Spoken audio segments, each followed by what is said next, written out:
Kita nyo? Ayan, oh. Ang People Power Monument. Ano lang yan.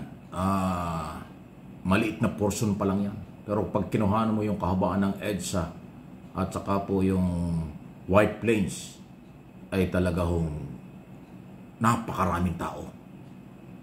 Yan ang People Power. Yan ang power ng mamamayan. Dahil sa galit, sa graft in corruption. People Power. Persa ng mamamayan. Ipinakita na po. Yan ang sinasabi natin. Kayong mga politiko, mga kontraktor, mga taga-gobyerno, korap. Anong inyong naramdaman? O baka manhid na kayo? May nararamdaman pa ba kayong kahihiyan? Kung gaano kagarbo, kung gaano kasosyal, kung gaano kasarap ang buhay nyo sa pagpapasasa sa lahat ng pangailangan ng inyong pamilya, ng inyong mga asawa, mga anak at kamag-anak, dahil marami kayong pera, pero kaduda-duda naman ang pinanggalingan. Ayan ang ipinakita ng taong bayan. People Power. Persa ng taong bayan. Galit sa mga gahaman sa pera ng mamamayang Pilipino. Korupsyon ang pinag-uusapan dito, hindi politika. Nakawan ng pera ng mamamayan ang pinaglalaban dito. People Power laban sa korupsyon. Persa ng mamamayan laban sa katiwalian.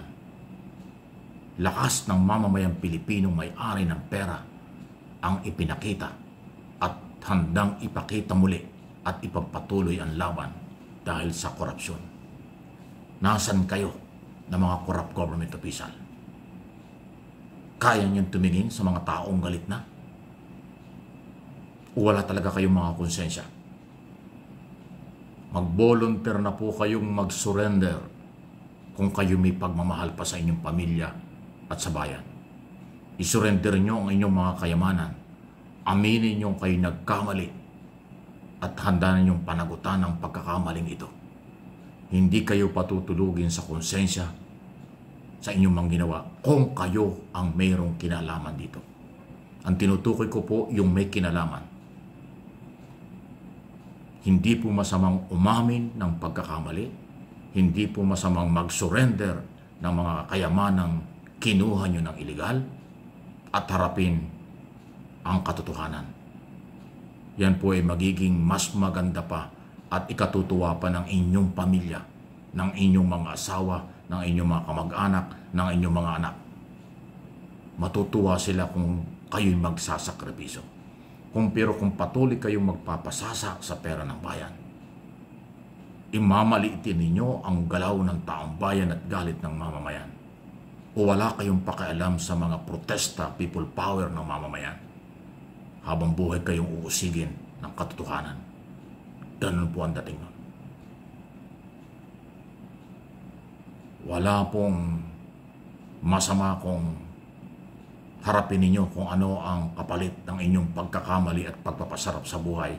Lalo na po yung hindi lang daang milyon, baka bilyon ang nakuha niyong pera. Nakabili kayo ng marami mga bahay, mga sasakyang sa lupa at sa himpapawid, mga nakadepositong milyong piso, milyon dollar kung saan sa bangko dito at sa labas ng bansa.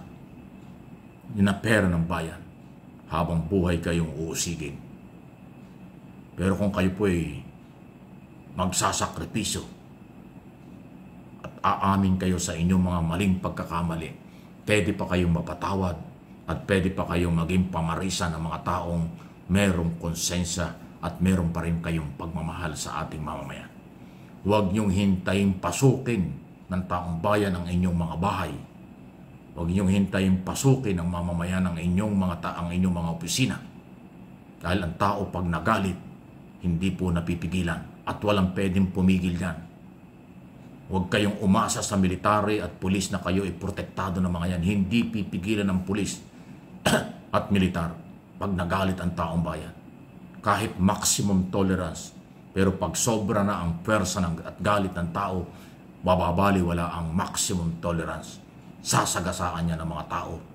Kung merong parking sa budget, merong sagasa sa budget, na sinasabi ng mga sa investigasyon na naglalaan ng maraming pondo sa mga distrito at mga congressman, meron ding karapatan ng taong bayang galit na sagasaan ang inyong mga tahanan, ang inyong mga opisina, ang inyong mga pinaglalagyan. Hindi ito pananakot. Uulitin ko. Hindi pananakot ang sinasabi ko.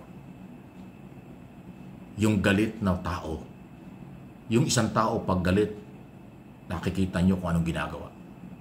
Paano pa kaya kung 100, 1,000 galit, 100,000 galit, o 1,000,000 galit, o milyong Pilipino na galit? Paano pipigilan yun? Yung 2 tao, pag nagwawala, hirap pigilan eh. Paano na pagka 100,000 at milyon? Kasi itong isyong ito ay lahat ay pambayan. Walang politika rito.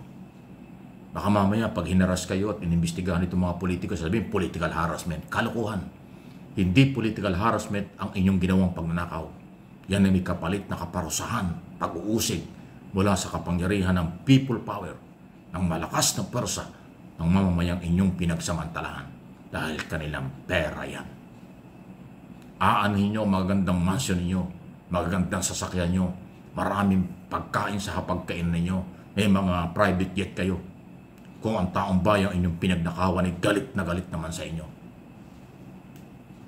Di ba kayo nahihiya sa inyong mga pamilya? Nasasarap ng buhay ng mga anak nyo? Lahat ng luho sa katawan na bibili at na naibibigay nyo? Pero, kasali pala kayo sa under investigation dahil nagnakaw kayo.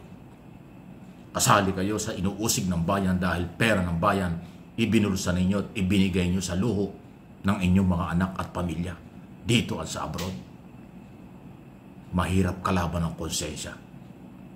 Kaya again, ulitin ko, hindi masamang umamin, hindi rin masamang sumurrender, hindi rin masamang magbalik ng kayamanan at harapin kung ano ang kaparusahan sa ilalim ng mga batas na umiiral. Mas mabuting kayo'y humarap sa kaparusahan ng batas. Mas mahirap ang inyong kakaharapin kung batas ng mga taong galit. Delikado yun. Huwag sanang umabot doon. Iba ang batas ng taong galit. Iba ang batas ng mamamayang galit kaysa sa batas ng tao na pinapairal, kasi yung batas ng tao, batas ng gobyerno, yun ay may due process. Pero ang batas ng taong galit dahil ninakawan, batas ng taong pinagsamantalahan, kakaiba yan.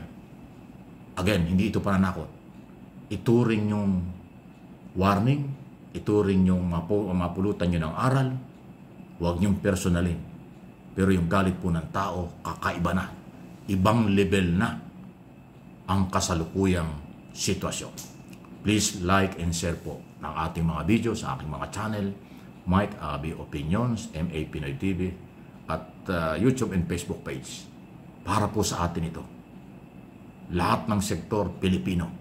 Yung iba lang iba ang galaw. Pero majority, matitino at may pagmamahal sa bayang Pilipinas.